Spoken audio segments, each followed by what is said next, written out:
Hey, everybody. Thank you for tuning in to the Stuff I Heard podcast. I'm your host, Josh Beek. Thank you to Thomas Jackson for giving me some feedback on the podcast. He said, try to get this little thing a little closer on YouTube so that it would look a little better. And he may be right. I have a backdrop behind me, but I don't think that it's positioned exactly correctly.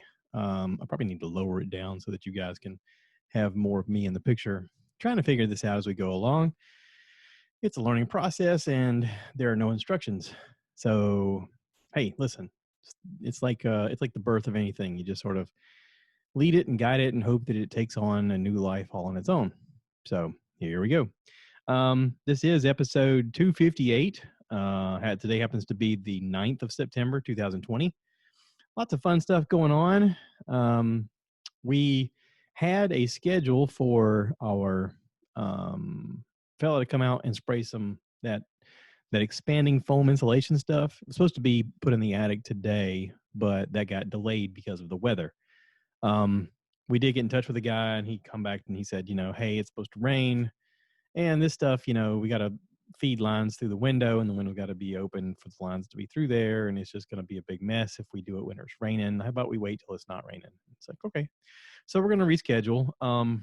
I am looking forward to that, and I am going to put up some videos on YouTube of what it's going to look like beforehand. We have put a thermometer in the attic, and we've had our oldest kid go up and take pictures of the thermometer on a daily basis to kind of give us an idea of how hot it is. We had some days where the thermometer has a maximum of 120 on it, and there's days where the thing has maxed out past it. Like you can see the little red needles way past where the 120 is. So it's gotten hot lately. Thank God we got the compressor fixed on the air conditioner, because otherwise it'd just be ridiculous. So I'm thankful for that. I'm thankful that everybody seems to be healthy during all this and everything's going forward as planned. And if we get this thing sprayed here and let's just say it's the fall and we don't necessarily need it, it's still better to have it done now. It is going to pay off in the long run. So I know it's an exorbitant expense to spend, but I'm looking forward to the house not having to work as hard to stay cool. So that's something to look forward to. Let's talk about stuff I heard, because this is the Stuff I Heard podcast. I have listened to a couple of Joe Rogans. You guys know that Joe has moved over to Spotify, and it's sort of a big transition. He did say on the end of one of his recent podcasts that the entire exclusivity of it isn't going to move over, I think, until December 1st. So right now, while it comes out on Spotify, it is also out on iTunes.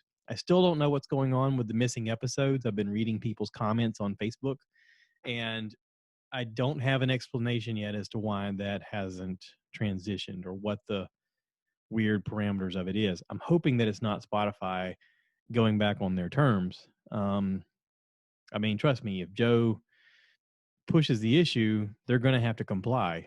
I mean, the last thing you want is a disgruntled employee that you just paid a bunch of money to, especially if he's your flagship guy, and Joe appears to be their flagship guy. Do I think Joe's worth every penny? Absolutely. Matter of fact, they got him for a steal. He's going to drive traffic to your platform bigger than anybody else. Now, what does that mean for you and I? What does that mean for us as creators, as consumers? As a consumer, it's not really going to mean much. It just means that maybe we download him on a different platform in order to listen to him. As a creator, I don't know. Does that mean that we can upload on Spotify and just have it there? I don't know.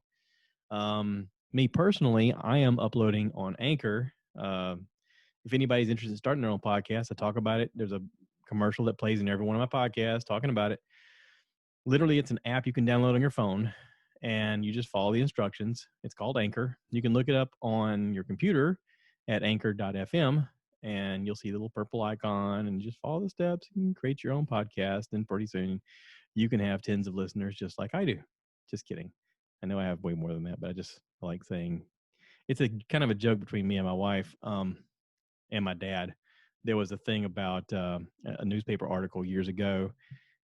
It advertised, learn to play the banjo, amaze your friends, make tens of dollars. And it's sort of been our running joke between us that with all of our hobbies that we hope turns into something, you too can make tens of dollars if you just try this out, So that's kind of been our inside joke.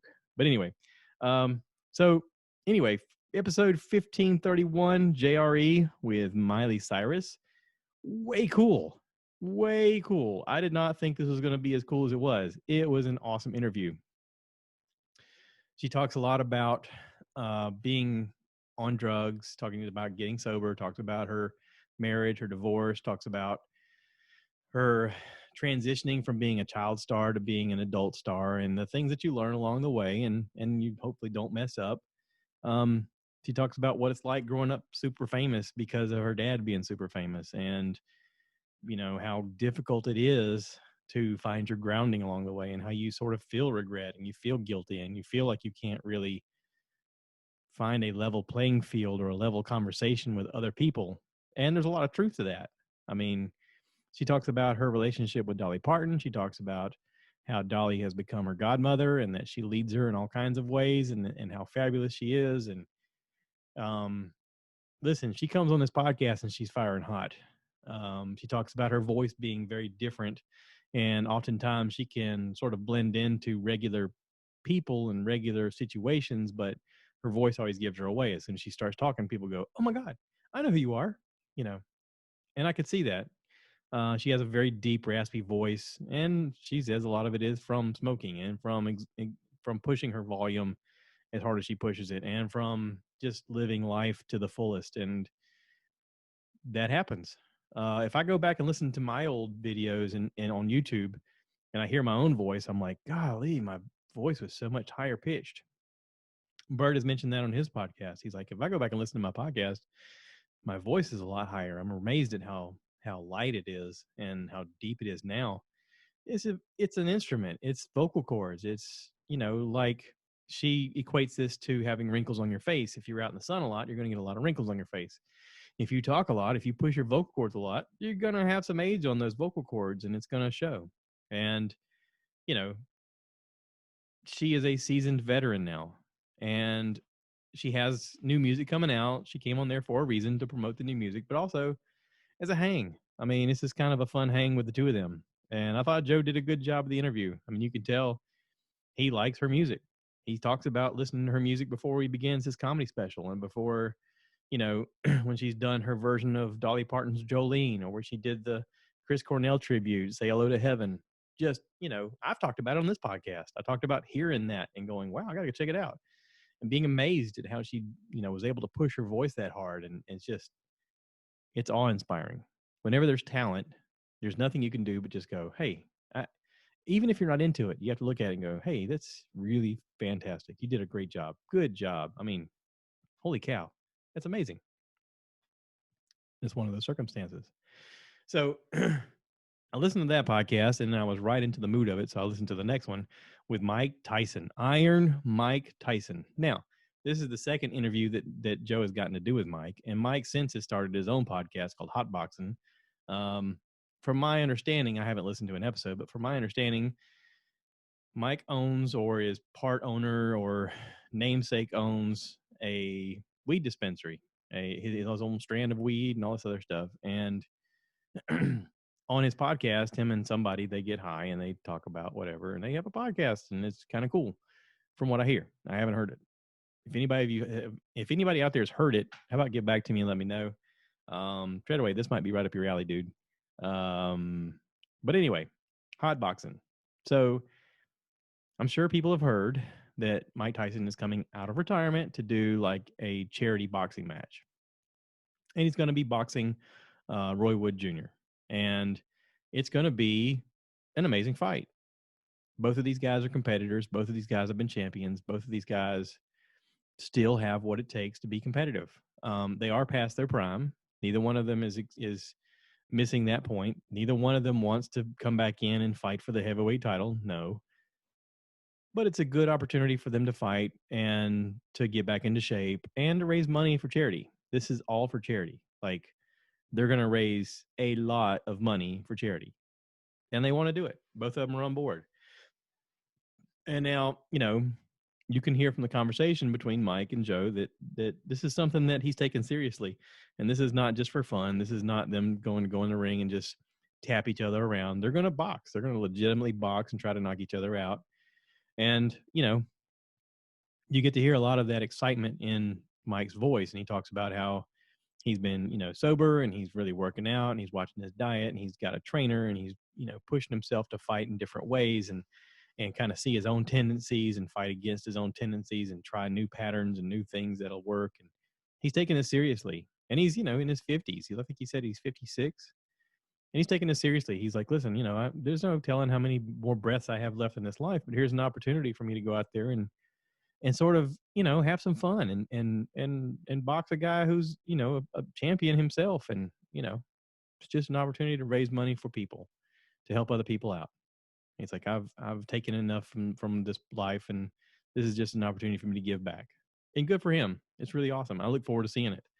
I would like for Joe to do a podcast with Roy Ward Jr. I don't know if he'd be up for it, but it might be an interesting podcast just to hear his his take on it, his perspective.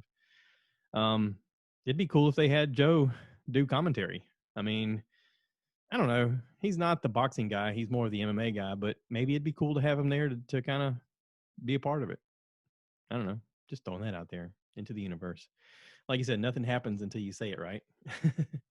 So the really fascinating part to me was Mike going into depth about how he's doing a lot of reading about famous generals and famous, leaders, about their similarities, the things that they learned, the things that they did wrong, how they all felt at some point that they were above everybody else. They were gods, and towards the end of their life, they felt guilty and they gave a lot away, gave a lot back. There was a discussion in there about how Iron Mike really likes to read about Alexander the Great, and that there was a conversation that he had one time with a homeless man where he came to the homeless man, and the homeless man was completely happy. And Alexander says, how can I have everything and just be unhappy, and you have nothing, and you're happy. You're way happier than I am. He says, is there anything I can do for you? And the Greek, the homeless guy looks at him and he says, yeah, you can get out of my sunshine so I can enjoy this beautiful day. It's kind of nice the way he put it. It sort of made me think about, how can you not hear that and think about your own life and go, yeah, I got stuff and I'm happy, right? Am I? Sometimes we fill our void with things, and does that necessarily make us happy? If you're someone like Alexander the Great and you just wanted to conquer and you wanted to expand your territory and you wanted your immortality was sort of wrapped up in your ability to conquer people that were weaker than you or dumber than you or less fortunate than you, does that fill a void in your heart, or is there something else going on? Is the guy who doesn't pursue anything happier? And is that important? Some people it isn't important. Some people they could care less about being happy. Some people it's more about security. Some people it's more about conquering. Some people it's more about the accolades. But it was an important enough story that they included it somewhere in history to tell that story. Kind of interesting. But you can tell Mike has studied a lot, which is interesting in itself, seeing that he's a boxer. And for the most time, most people listen to him talk and they go, oh, he sounds like he's illiterate. It sounds like he has this weird speech impediment, blah, blah, blah. He actually enjoys reading a lot, and he talks about a lot of these heroes of his, these guys that he looked up to. And, Joe asked him, he says, why did you get into them? And he said, well, I felt like I was one of them. I felt like I was conquering my known world. I felt like I was achieving these great things. And at times I felt, even though I was doing that, I was unhappy. And he's like, now that I'm getting older, I'm finding my happiness. And I'm finding that I enjoy being who I am. And I enjoy the fact that I've traveled this path and I've fought and I've done all these things, and I don't need to do it anymore. And he goes, I'm looking forward to this fight. It is kind of neat to get back into shape. And it is neat to, struck those old flames of what's going to keep me active and keep my brain entertained and to keep me motivated towards something. And he goes, but the bigger thing is this is for charity, and I'm looking forward to giving back. So maybe I am like them, and maybe he's right. Maybe he's right. Really good podcast. I really enjoyed listening to Joe and Mike hang out. If they did a regular thing like that, it'd be pretty entertaining to me. Then I switched gears and I listened to an episode of Timesuck. Now, you guys know Timesuck is one of my new favorite podcasts. Dan Cummins always does a great job. Him and the research team do a great job. And this one didn't fail. This is a subject on the Titanic. There was all kind of theories about the Titanic sinking. Spoiler alert, if you guys didn't know, the Titanic sank. The Titanic apparently was originally supposed to be this luxury ocean liner. And he goes into the whole history of why ocean liners became luxury. That at one time it took, he talks about how long it took for like the original pilgrims to get to America. Something crazy like, I don't know, I think he said 6 weeks worth of ocean travel to get here. Or something like that, 6 weeks. And then they got it down to like 4 weeks after the induction of like coal driven ships. And then they just kept working on it, trying to get it faster and faster. And then they got it down to steam. And at steam, it got to a certain speed. And eventually they could do it in like, I think it was, 2 weeks? The Titanic could make it? No, maybe it's a week. Anyway, some crazy transatlantic journey back then, but they wanted to make it luxury. So they didn't need to go super, super fast, but they wanted to show that they could do it with luxury in mind. And that people could enjoy their voyage. They could do it at any time they wanted to, not because they had to. Although this ship was also made for people who had to. There was a class system. There was a first class, second class, and third class. And he talks about the differences between the classes and what the money meant then versus now and what it would cost. And to be honest, if you were going to take a first class journey, it was very, very expensive for you to make a first class journey. Whereas likewise, if you looked at the third class, for what it gives you, it's really not that terrible. But, everything is relative, right? So really good podcast. He goes into depth about everything. He goes into depth about the creation of the ship, where it was created, how it was created, the idea that it was quote unquote unsinkable, what went wrong that night, what went wrong with several people just didn't do their job or overlooked their job or just took for granted the fact that people kept saying that this boat was built so solid that nothing could take it down. There were warnings about icebergs in the area. He talks about the iceberg that struck it. He talks about the fact that it only took 3 hours for it to completely sink. He talks about all kinds of details in it because this is a widely studied subject and how it was pretty much impossible to find for over 70 years because of where it went down and how it went down. And they didn't have the knowledge or technology to figure out how to find it again. It was at a depth of like 12,000 feet. He talks about crazy ideas that people had about lifting it out of the water and recovering it with technology they didn't have and things they didn't understand how to do with things they didn't personally own to do it with. There was a large conspiracy theory that had to do with the Rothschilds and J.P. Morgan, and he sort of shows how those are crazy and disregarded just as easily. It's very fascinating. Very fascinating. This is probably one of my favorite podcasts that I've listened to in a while because of so much information that was involved. He talks about the movie that James Cameron made and how they went way over budget and he took way too long to make it. And he was like, at a certain point towards the end, he was really hoping that maybe he would die making it because he was like, I'm so over my head. There's no way people are going to come see this romantic film about a boat that crashes, that everybody knows it crashes. I mean, and that's why I didn't go see it.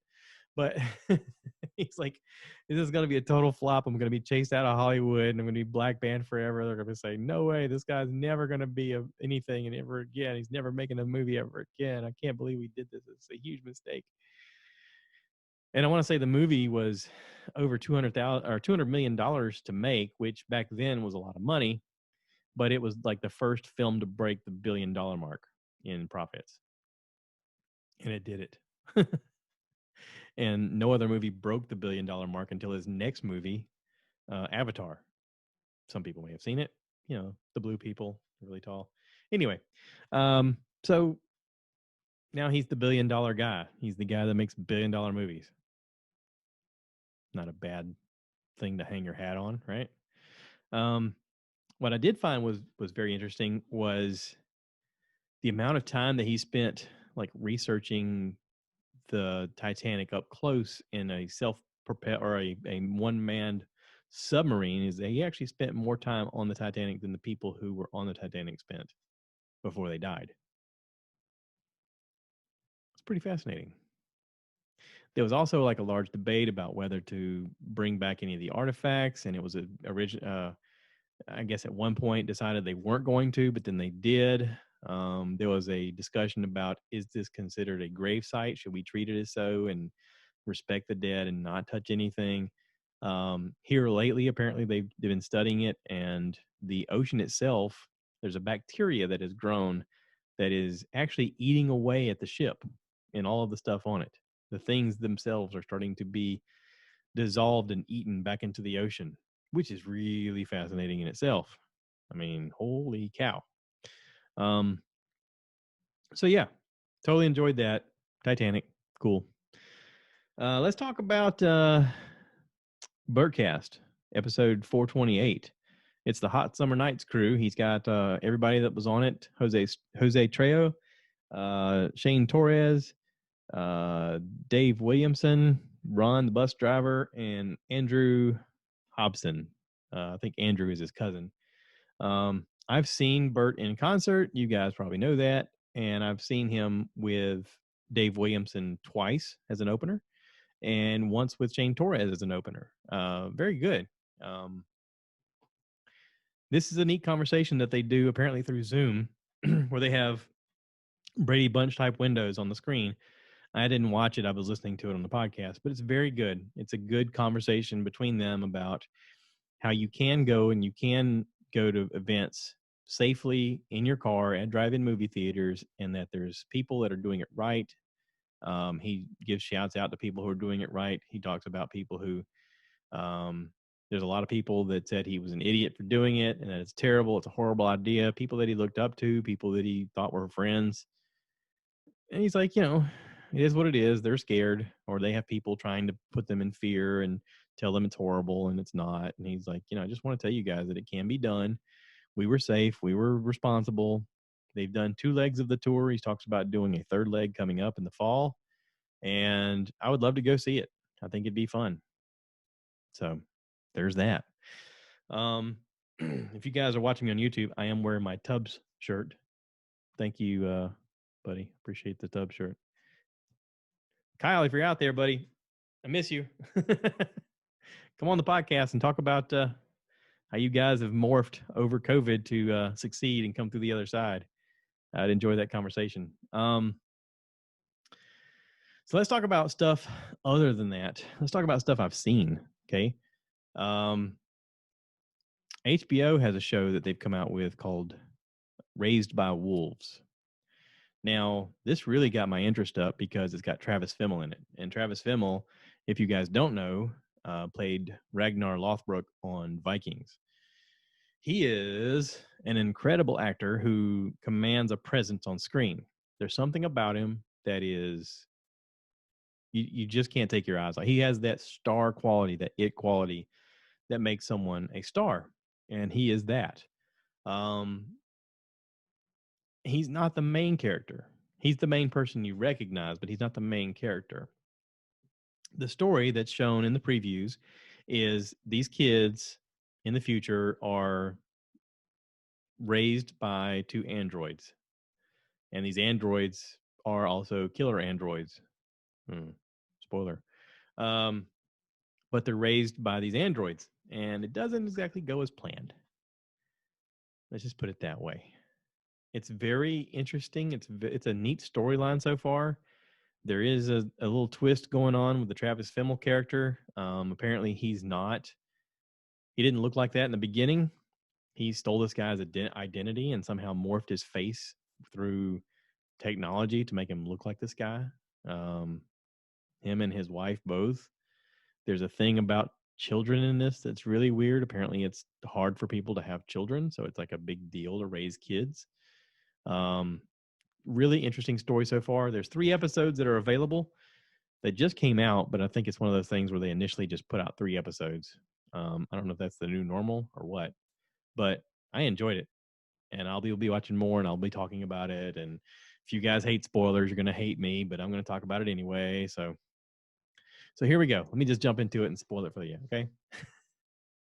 So I'm 3 episodes in, and so far, this mother android, they call her Mother. She wants to be called Mother. Her and this dude land on a planet. They're both androids. They get set up with this neat looking housing structure on a planet that looks desolate. There's these giant holes in the ground where these serpents apparently lived at one time, that kind of could be dinosaurs or dragons or something. There's skeletons of these things sitting on the surface. There's these plants that grow in the ground. They realize that they can eat these plants, or that humans can eat these plants. Not that androids, they don't need to eat.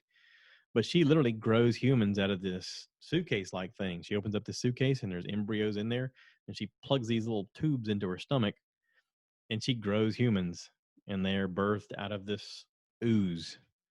And they start to raise these kids as though they're their parents.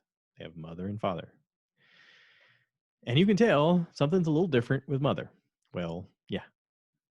She's what they call a necromancer. I had no idea what a necromancer was until I saw her unleash this power that she has. She gets visited by people at a certain point. These kids start dying off. She's not sure why. She thinks, what if it's me? What if I'm doing something wrong? I'm trying to raise these kids.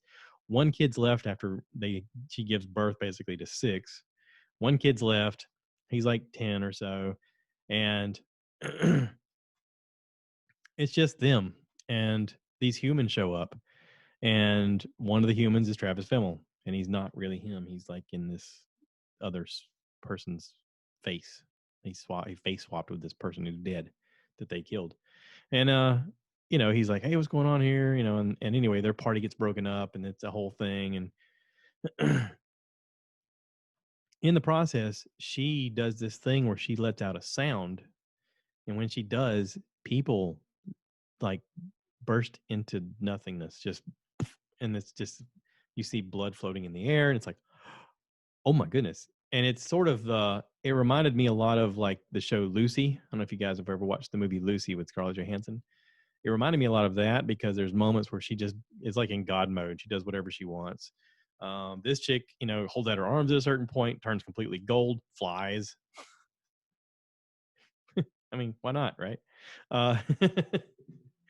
There's moments where people are shooting at her and the bullets are just bouncing off of her. She's just like, why are you shooting at me? Like, she goes full Neo in the Matrix. I mean, without having to move that fast. She just, and people just explode. And listen, if you don't ever see anything other than that, you need to watch the people explode, because that's pretty fantastic. The way they did the special effects, how they burst into just blood flying around. It's pretty fabulous. It's not gross. I know some people are going to be like, oh my God, that sounds so gross. It's not gross. It's just cool. Listen, if it was real, it'd be terrifying. The fact that it's not real makes it really cool. Okay. There's a scale here. If we go fantastical, okay, then it's cool. If we go realistic, like serial killer, guy in your neighborhood, spend a little too much time, cats are missing, dogs are missing, not really sure why. That's scary. Okay. This is the other side. This is the fun side. This is the guy sitting around going, what if we have her so she can just go and things just explode? People explode. That's cool. So anyway, that's all I've seen so far. There's other little nuances, but you guys can watch it to get the rest. But just watch it to watch the people explode. Raised by Wolves. Check it out. That's it. I'm going to wrap this up. I've talked enough and I'm tired now. I don't even want to hear myself talk. Thank you to everybody who's listening. Thank you to everybody who's subscribing. Thank you to everybody who is taking a moment out of your day to do something nice for somebody. We all need to, right? Take a moment and just stop and thank someone for what they do. Thank you. Thank you. Thank you. Thank you, Thomas, for reaching out. Appreciate it, brother. Hope you guys are doing well. Please remember to rate, review, subscribe, share with your friends. On YouTube, I'm getting really, really close to 5,000 subscribers. I'm like this close. I'm so excited. It's going to be a big deal. And that's it. Thanks for listening. And as always, cue the cat. Tell you guys to give me more likes. Give me more likes.